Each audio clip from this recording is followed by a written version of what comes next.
Hey everybody, so in this video we're going to talk about the dollar index, and we're also going to be talking about inflation. So what is the dollar index? Well, we're actually measuring the United States dollar in relation to a basket of foreign currencies. So this is actually looking at 6 currencies, and it includes the euro, the Japanese yen, the British pound, the Canadian dollar, the Swedish crown, and the Swiss franc. So the US Federal Reserve created the dollar index in 1973, and we used that year and the number 100 as a base for dollar strength. So above 100 means a strong dollar, and below means weak. So back here in 2008, that was during the financial crisis, we actually saw the dollar index hit a low of 70.70. Now right now the dollar index is at 108.94. So the dollar is very, very strong. Now transitioning to inflation, well, we're looking at the United States Consumer Price Index year over year. And this is looking at the headline numbers, so it's actually including energy and food.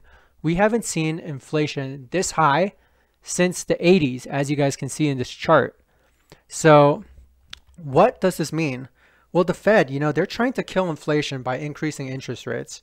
Now, the United States is raising at a much faster pace than the ECB, which is the European Central Bank, and the BOJ, which is the Bank of Japan, and the rest of the world. So foreign investors, they're seeking higher returns, and they'll invest in our bonds because we're paying higher interest. So therefore, the dollar actually strengthens.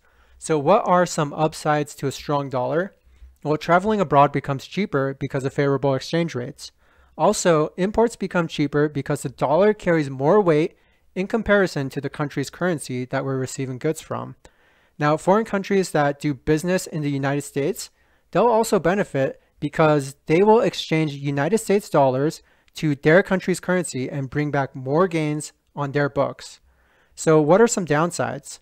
Well, if we're talking about downsides, exports definitely take a hit because American-made goods sold abroad look more expensive to foreigners, which can actually hurt demand. So multinational companies that make a large portion of their revenues overseas also have to convert back to dollars, so this can actually hurt their revenues because of unfavorable foreign exchange rates. So here's a perfect example, and we're going to look at Netflix. So I'm actually grabbing Netflix's most recent letter to shareholders. So I'm going to pull that up right here. Now, if we're just scrolling up a little bit, we're going to look at the Q2 results.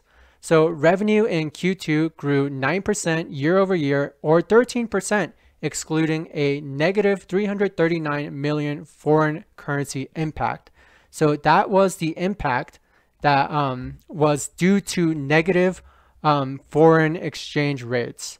So, they were not seeing favorable exchange rates. So if we're going down a little bit, they talk about their Q3 forecast, and here's what they say word per word.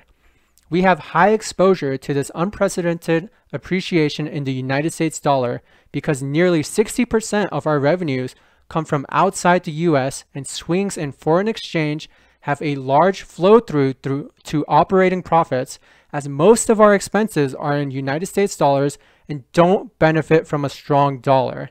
So you guys definitely pay attention to the United States dollar because it has an effect on these large multinational companies.